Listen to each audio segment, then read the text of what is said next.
dipersembahkan oleh Maktur Travel, Umroh dan Haji. Assalamualaikum warahmatullahi wabarakatuh. Alhamdulillah wa syukurillah kita dapat berjumpa kembali dalam program Syiar Sahur NTV bersama saya Muhammad Irsal. Sambil menemani satap sahur Anda, kami akan mengajak Anda berbincang bersama Ustadz Muhammad Sukron Fardai yang telah hadir bersama kami. Kita akan bahas keutamaan bulan Ramadan. Ustadz, kita bertemu lagi. Nah, kita akan bahas keutamaan Ramadan itu apa saja, Ustadz? Baik, Assalamualaikum warahmatullahi wabarakatuh. Alhamdulillah, salatu wassalamu ala rasulillah, Sayyidina Maulana Muhammad ibn Abdullah, wa la hawla wa la quwata illa billah. Pemirsa Nusantara TV yang dirahmati Allah Subhanahu wa Ta'ala, seperti kita tahu bahwa bulan Ramadan adalah bulan yang istimewa, syahrullah, bulannya Allah, wa fadluhu ala sairi syuhur kafadlillahi ala khalqih. Jadi bulan Ramadan itu bulannya Allah, keutamaan dari banding dengan bulan-bulan yang lain itu seperti utamanya Allah atas makhluknya. Udah perumpamaan yang mentok, amsal yang sudah top up-nya. Jadi utamanya dibanding dengan bulan-bulan yang lain itu seperti utamanya Allah, keutamaan Allah atas makhluk-makhluknya. Jadi kalau kita bedah, maka ketika kita masuk di bulan Ramadan dan kita mengerjakan ibadah puasa di bulan Ramadan, tentu ada banyak manfaat dan hikmah yang luar biasa yang didapat oleh manusia. Ya, kalau kita lihat hubungan sesama manusia di bulan puasa ini begitu, di bulan Ramadan ini, apa yang bisa kita lakukan selain kita beribadah sesama kepada Allah, hablum minallah, sesama manusianya seperti apa, Ustaz? Jadi ibadah puasa ini seperti dengan ibadah-ibadah yang lain ya. Kalau kita memang selami lebih dalam, 5 rukun Islam yang disyariatkan kepada kita, kepada umat Islam itu tentu satu mengandung unsur hubungan baik kita kepada Allah, hablum minallah, kesalehan ritual kita, hubungan kita kepada Allah Subhanahu wa Ta'ala. Yang kedua adalah kesalehan sosial kita, semua rukun Islam itu dari mulai syahadat, puasa, sholat, zakat, haji, semua ada unsur itu. Ada unsur kesalehan ritual, kesalehan sosial. Dalam sholat lah, kita taruh pertama contoh dalam sholat. Kita diajarkan untuk saleh ritual kita. Di dalam waktu 24 jam, dalam 5 waktu kita disuruh berhenti sejenak, untuk menundukkan kepala kita untuk menyembah Allah Subhanahu wa Ta'ala dalam bentuk kepasrahan. Akan tetapi ketika kita sudah berhubungan dengan Allah, hablum minallah, melalui media sholat ini, ketika kita selesai sholat, kita akan diakhiri dengan salam. Assalamualaikum, noleh ke kanan. Assalamualaikum warahmatullahi wabarakatuh, noleh ke kiri. Artinya begitu kita sudah saleh secara ritual, hubungan kita baik kepada Allah, maka sudah selayaknya dan sudah sewajarnya, sudah seharusnya kita juga baik terhadap manusia. Karena itu tugas kita sebagai khalifah fil ardh. Dalam puasa juga begitu. Puasa menjadi perintah oleh Allah Subhanahu wa Ta'ala, dari Allah. Fungsinya untuk apa? La'allakum tattaqun, supaya kita bertakwa. Takwa antara lain, ciri orang bertakwa adalah hubungannya baik terhadap sesama manusia. Antara lain wal kadhiminal ghaidha wal afina 'anil nas, menahan amarah apabila ada orang lain mau menyakiti kita, memarahi kita, memusuhi kita. Memaafkan orang lain apabila ada orang lain yang salah pada kita. Ini ciri orang bertakwa, dan puasa itu mengajarkan kita untuk ke arah-arah situ semua. Itu. Baik, terus manfaat lain bagi sesama umat Islam begitu, manfaat puasa apalagi, Ustaz? Ya. Lebih jauh lagi, memang puasa ini menumbuhkan empati kita terhadap sesama. Ya, misal selama 12 bulan nih, 12 bulan dalam 1 tahun ada 12 bulan. 11 bulan kita bisa makan apa aja. Kita yang punya duit makan apa aja, kita bisa terlupa, terlena tuh di 11 bulan.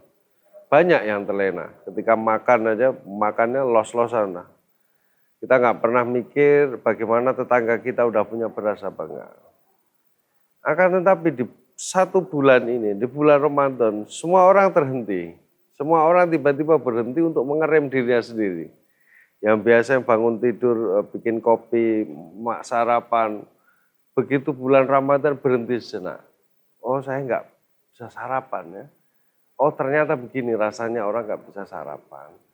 Begitu siang udah mulai kerucuk-kerucuk lapar. Oh, begini rasanya lapar. Akhirnya ketika dia merasakan lapar di dalam dirinya ini, tentu dia akan menoleh kanan kirinya, tetangganya. Oh, begini ya rasanya. Itu otomatis di dalam jiwanya dilatih oleh Allah untuk menumbuhkan rasa empati. Ketika empatinya sudah tumbuh, maka muncul namanya kepedulian sosial. Begitu dia makan enak di meja makan, dia sama keluarganya makan, dia akan ingat tetanggaku sudah makan apa belum. Maka kalau kita lihat lebih dalam lagi, puasa itu diakhiri dengan apa? Zakat fitrah. Pemberian kita makanan, bahan pokok makannya, beras kalau di kita dalam ukuran tertentu yang kita bagikan kepada orang lain di sekitar kita. Maka dari sini kita terlihat jelas bahwa puasa selain menumbuhkan kesalehan ritual kita, mengandung unsur juga kesalehan sosial kita. Itu yang diharapkan dari orang melakukan ibadah puasa.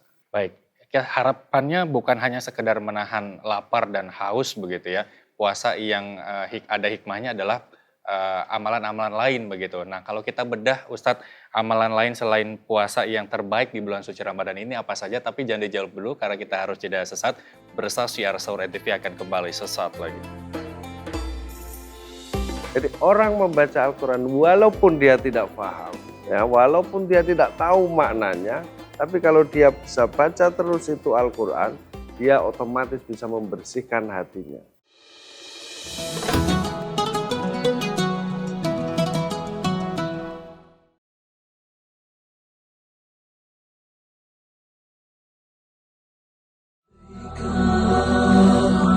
Maktur Travel Umrah dan Haji dengan pengalaman puluhan tahun siap memberi pelayanan dan fasilitas terbaik di Indonesia. Maktur Travel Umrah dan Haji menawarkan paket spesial bagi setiap jamaah yang ingin melaksanakan ibadah umroh dan haji khusus. Maktur Travel Umrah dan Haji, jembatan Anda menuju Baitullah.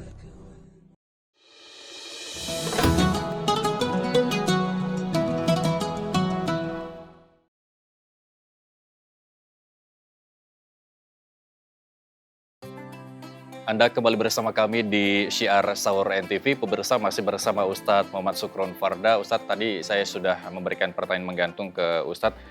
Selain puasa, amalan-amalan terbaik apa saja yang kita bisa lakukan di bulan Ramadan ini? Baik, terima kasih. Ini pertanyaan yang menarik sekali. Mungkin juga bisa disimak oleh para pemirsa Nusantara TV dimanapun berada ya. Jadi setidaknya ada 3 hal yang bisa kita lakukan, kita manfaatkan ketika kita menikmati jamuan Allah berupa bulan Ramadan ini. Yang pertama tentu membaca Al-Quran, tadarus Al-Quran. Selalu kita dengar bahwa Ramadan ini adalah bulan lahirnya Al-Quran. Tentu amalan yang terbaik apa? Membaca Al-Quran. Ustaz, bagaimana kalau kita membaca Al-Quran tapi nggak ngerti artinya, kan gitu kan? Jadi problemnya di situ. Kita hanya nggak ngerti artinya. Jadi ada satu ketika, ya, ada satu cerita mengenai ini. Seorang sufi dengan muridnya. Seorang murid ini bertanya pada seorang sufi bahwa apa gunanya saya baca Al-Quran kalau saya nggak paham maksud Al-Quran ini. Kemudian seorang sufi itu menyuruh seorang murid ini untuk mengambil air di seberang sungai dengan memakai keranjang yang kotor. Keranjang itu pasti kalau dibuat ambil air nggak bisa. Lumrahnya kalau ambil air itu ember. Ini sang murid disuruh ambil. Begitu ngambil di sungai, ditaruh ke atas menuju tempat bak ini, begitu disiram nggak ada airnya. Sekali lagi dia ketemu sama guru sufinya, nggak mungkin saya bisa mengumpulkan air dengan keranjang ini. Kemudian saya suruh ngambil air, ya ambil lagi tuh murid. Ambil air, dibawa lagi ke atas, kemudian ke bak dan sampai 3-4 kali, begitu capek si murid ini ketemu sufi. Ya guru, saya nggak bisa mengumpulkan apapun air ketika diperintah untuk mengambil air. Tapi apakah yang kau lakukan itu sia-sia? Tanya seorang sufi pada murid. Sia-sia dong, karena saya nggak bisa mengambil air. Kemudian sang sufi menyuruh melihat itu keranjang. Coba kau lihat itu keranjang. Bagaimana awal keranjang itu kamu pakai dan bagaimana akhirnya sekarang ketika selesai kau pakai. Sang murid itu melihat keranjang dan ternyata keranjangnya menjadi bersih. Nah, gitu. Jadi orang membaca Al-Quran walaupun dia tidak paham, ya, walaupun dia tidak tahu maknanya, tapi kalau dia bisa baca terus itu Al-Quran, dia otomatis bisa membersihkan hatinya. Seperti seorang murid tadi yang mengambil air, dia tidak tahu maksudnya ambil air dan kelihatan tidak ada manfaatnya. Tapi ketika dilihat lebih dalam, ternyata keranjangnya bersih. Nah, ini Al-Quran juga bisa media ini untuk membersihkan hati manusia dari kotoran, termasuk juga melunakkan hati manusia. Amalan yang kedua yang mungkin bisa dilakukan adalah ini yang dianjurkan oleh Rasulullah, bersedekah di bulan Ramadan. Satu ketika sahabat bertanya, apa sedekah yang terbaik ya Rasulullah? Sedekah terbaik adalah sedekah di bulan Ramadan. Artinya apa di sini? Memberi berbuka puasa kepada orang yang berpuasa itu juga sedekah terbaik. Bahkan pahalanya seperti orang yang melakukan puasa itu sendiri tanpa dikurangi pahalanya. Nah, di sini Rasulullah mengajarkan kepada kita bahwa selain kita berpuasa, kita juga harus beribadah sosial. Ini tadi yang kita singgung tadi, bahwa ibadah ritual puasa kita lakukan, menjaga semua larangan-larangannya. Afdol amal yang lain adalah bersedekah kepada seorang tetangga kita yang terdekat dengan kita dengan cara memberikan makanan yang terbaik untuk buka puasa teman dan saudara kita. Kemudian yang ketiga adalah Tapi sebelum yang ketiga, saya tahan dulu, Ustadz, mohon maaf. Kalau tadi di awal Ustadz sudah menyinggung soal menumbuhkan empati begitu ya. Tapi paling tidak mereka-mereka yang mungkin berkecukupan rendah begitu ya. Jangankan empati, simpati pun mereka sudah ingin gitu. Apakah itu sudah dihitung pahalanya meskipun mereka belum bisa membantu dalam segi materi, mungkin hanya ucapan doa agar mungkin saudara-saudara kita yang tertimpa musibah agar bisa diselesaikan musibahnya dan sebagainya. Itu juga bagian dari usaha terkecil, ya, usaha terkecil seorang hamba menyesuaikan dengan kadar kekuatan yang dia punya. Jadi bersedekah itu berempati tidak harus dengan material. Kita ikut mendoakan, ikut bersedih itu juga empati. Tidak bisa membantu material, membantu secara doa itu juga sudah empati dan termasuk dihitung oleh Allah Subhanahu wa taala sebagai pahala yang luar biasa. Ya, baik. Lanjut. Kalau yang ketiga, keutamaan lain selain puasa di bulan Ramadan apa saja? Tentu yang sering kita dengar, pemirsa sekalian, yang utama ketika bulan Ramadan adalah menghidupkan malam-malam Ramadan. Dengan cara apa? Kalau yang punya kesempatan waktunya luang, melaksanakan sholat sunnah tarawih.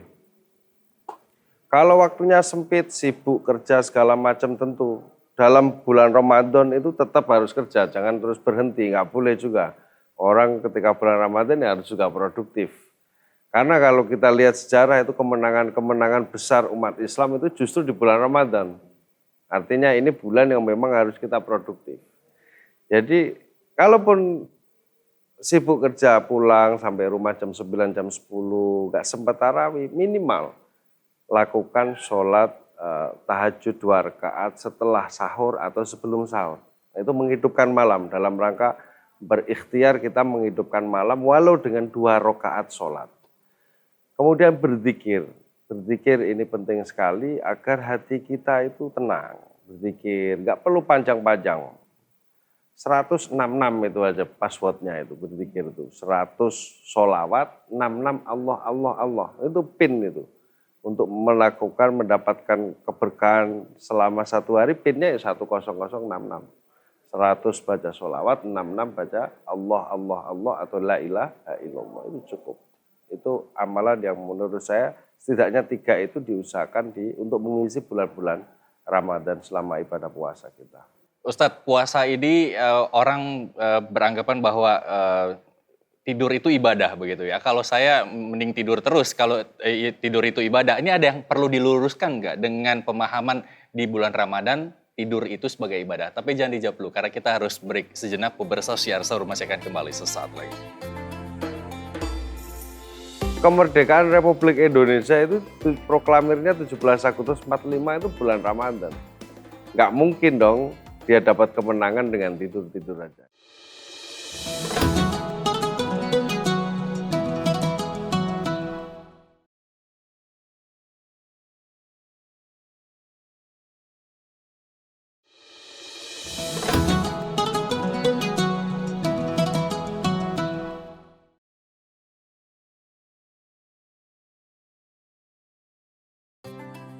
Anda kembali bersama kami di Syiar Sahur NTV, masih bersama Ustadz Muhammad Sukron Farda. Ustadz, ada anggapan bahwa selama bulan puasa, bulan Ramadan ini tidur dihitung sebagai ibadah. Nah, ini ada yang perlu diluruskan nggak ketika mereka-mereka yang sedang berpuasa memilih untuk tidur saja karena itu masih dihitung ibadah gitu, Ustadz? Baik, jadi masalah tidur di bulan puasa itu ya.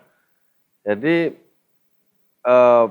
tidur merupakan memang dicatat oleh Allah sebagai ibadah.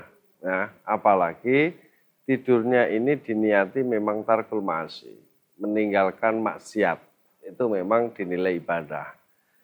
Nah, tidak ada yang salah sebenarnya orang misal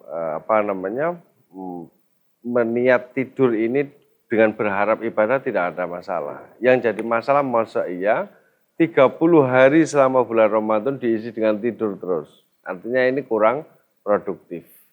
Ini masalah kurang produktivitas saja. Maka kalau kita mengisi hal yang lebih produktif ini lebih bagus ketimbang hanya diisi dengan tidur-tidur saja. Karena seperti yang saya jelaskan tadi, yang saya singgung tadi, bahwa kalau kita meneliti sejarah ya, bahwa kemenangan-kemenangan besar umat Islam itu justru diraih di bulan Ramadan. Artinya Nabi, para sahabat, ya, para salafus soleh dulu itu tidak kemudian mengisi bulan Ramadan ini dengan tidur. Karena toh perang Badar, misal Fathu Makkah, semua itu di bulan Ramadan. Kemerdekaan Republik Indonesia itu proklamirnya 17 Agustus 45 itu bulan Ramadan. Nggak mungkin dong dia dapat kemenangan dengan tidur-tidur aja. Itu. Jadi ini masalah efektivitas waktu saja. Walaupun memang ya silakan bagi yang mau menikmati Ramadan dengan tidur, berarti level ibadahnya masih di situ. Kita doakan mudah-mudahan bisa naik dari hari ke hari. Ada yang bisa menikmati dengan kerja juga ibadah, dengan sholat, dengan baca Al-Quran. Nah itu tinggal kembali pada peran dan fungsi masing-masing dari kita, hari-hari kita mengerjakan apa. Itu semua kalau diniati untuk ibadah insya Allah dihitung oleh Allah sebagai ibadah yang mendapatkan pahala yang luar biasa di bulan suci Ramadan. Ustadz, ketika umat Islam memahami bahwa hal-hal yang tadi Ustadz sampaikan, keutamaan dalam bulan Ramadan, bulan-bulan berikutnya ini yang menjadi pekerjaan sendiri, ini pekerjaan rumah sendiri. Karena ketika setelah pas bulan Ramadan, istiqomahnya mulai luntur. Ketika bulan Ramadan ibadahnya rajin, terus membantu sesamanya rajin, hablum minallah, hablum minannasnya juga meningkat. Yang susah adalah menjaga istiqomahan setelah bulan Ramadan ini. Ustadz, bagaimana mereka-mereka yang harusnya ibadahnya semakin rajin, malah justru semakin luntur begitu? Ya, memang itu manusiawi sekali. Memang setelah bulan Syawal kita sudah menang, kita kembali pada hari-hari seperti biasanya. Akan tetapi yang perlu kita gariskan adalah tujuan kita dalam menikmati Ramadan. Jadi Ramadan itu seperti kita disekolahkan oleh Allah selama 1 bulan. Kemudian selama 1 bulan ini kita mendapatkan bekal untuk menaklukkan 11 bulan yang akan datang. Maka yang paling penting menurut kami, setidak rajin-rajinnya ibadah minimal setelah Ramadan kita tetap melakukan sholat 5 waktu.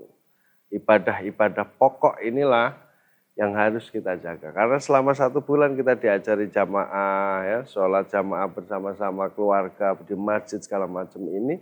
Kalau itu kita lakukan selama 1 bulan penuh dengan istiqomah, insya Allah saya yakin di bulan-bulan selanjutnya untuk sholat 5 waktu ini pasti akan bisa terjaga. Nah, itulah yang sebenarnya kita mendapatkan hari kemenangan Idul Fitri. Kita kembali kepada yang suci, kita kembali pada manusia yang sejati, yaitu manusia yang memang tanpa dosa. Ya, masih ada waktu beberapa hari lagi untuk menikmati bulan Ramadan. Ketika keutamaan Ramadan mereka sudah dapat, paling tidak mereka harus meminimalisir hal-hal yang memang mengurangi dari pahala puasa itu sendiri. Apa yang harus mereka hindari, Ustaz? Yang pertama, yang paling penting adalah menjaga lisan, gitu ya. Kata Rasulullah SAW bahwa puasa itu tidak hanya sekedar menahan lapar dan dahaga, tetapi yang lebih penting adalah menjaga lisan kita. Jangan sampai puasa kita ini yang lapar dan dahaga selama 1 hari, tapi tidak dihitung sebagai amal oleh Allah gara-gara kita banyak ghibah. Nah, ini yang paling penting. Mungkin lapar itu kita bisa tahan, tapi untuk ngomongin jelek ini nggak bisa kita tahan. Maka untuk antisipasi agar kita tidak sering-sering ya ghibah, ngomong-ngomong kotor, bisa menjaga lisan, maka sibukkan lisan kita untuk berpikir. Cara untuk berpikir bagaimana? Minimal kita pegang tasbih atau apa itu hitungan tasbih itu. Kita dengan memegang itu kita bisa terpantik mulut kita, lisan kita untuk selalu berpikir. Kalau kita berpikir diselamatkan oleh Allah untuk berkata-kata yang tidak semestinya. Baik, Ustaz, sayang saya waktu terbatas, tapi saya minta satu kesimpulan secara singkat saja tentang keutamaan bulan Ramadan. Apa yang bisa disampaikan? Silakan. Baik, pemirsa sekalian yang dirahmati Allah Subhanahu Wa Taala, bahwa bulan Ramadan memang bulan yang mulia yang diberikan oleh Allah untuk kita, sebuah jamuan yang diberikan Allah untuk umatnya Nabi Muhammad SAW. Kita bisa mendapatkan amal yang akseleratif, kita bisa mendapatkan Lailatul Qadar yang keutamaannya luar biasa sekali. Apa saja yang harus kita lakukan? Ini yang penting dalam mengisi bulan yang istimewa ini. Yang pertama, kita sering-sering membaca Al-Quran, tadarus Al-Quran. Yang kedua, kita menumbuhkan empati kita kepada sesama dengan cara bersedekah, memberikan buka puasa kepada sesama kita. Dan yang ketiga, kita memperbanyak zikir kepada Allah agar lisan kita juga bisa terjaga. Begitu kira-kira. Baik, terima kasih Ustadz Muhammad Sukron Farda telah bergabung bersama kami di Syiar Sahur. Kita bertemu di lain kesempatan. Dan pemirsa Syiar Sahur NTV harus saya akhiri. Saya Muhammad Irsal pamit undur diri. Selamat menunaikan ibadah puasa. Wassalamualaikum warahmatullahi wabarakatuh.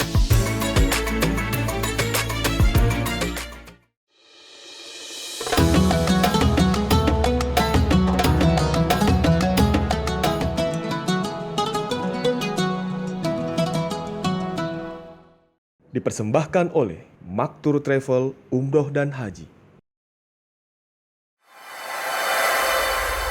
NTV Sahabat Kita.